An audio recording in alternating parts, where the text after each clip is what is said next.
Okay, so meron tayong ni-repair ngayon mga boss na Platinum na Reyna 3C. Yan, so version 1.5. Yung problema nito mga boss ay walang power. So syempre, pag walang power, ang tama po niyan mga boss ay dito sa ating power supply. Ito po yung kanyang power supply, no, SMPS.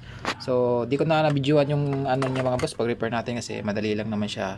So nakita agad natin yung problema itong Mylar na to. Yan. Ito 472 2G.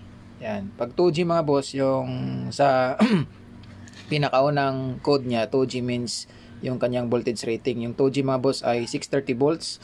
So, palitan natin ng ganito, no?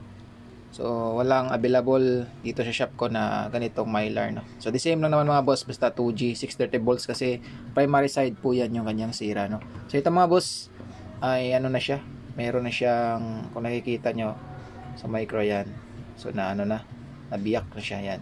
So pinalitan ko na lang kagad. So di naman masyadong grabe yung damage nito kasi ito lang naman isang pyesa lang, no? So pinalitan ko na siya. Ayan mga boss. So ngayon ay meron na siyang power, no? So plug natin.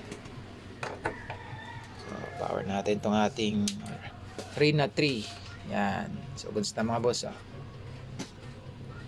So ang CD niya is hindi kasama dito. So binigay ng di sinali ng may-ari. Pero okay na, no, des lang naman siya. Yan. So yan mga boss, goods na.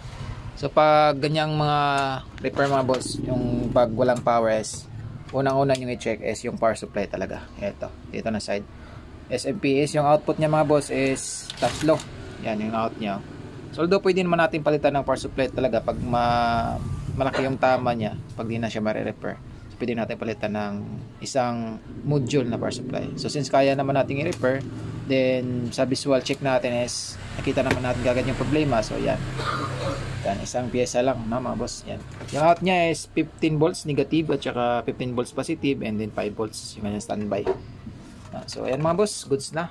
So repair dito sa ating shop, no, Albatronics Electronics sa Pusok Simento, Lapu-Lapu City. So sa mga gusto ng magpa-repair is visit lang kayo dito mga boss. Tsaka meron din akong binibenta mga gamit sa sounds. Yan, mga speakers, processors, amplifier. Yan, mga Bluetooth speaker mga boss, meron din tayo dyan. Saka spare parts, no. Okay, so maraming salamat mga boss and have a good day.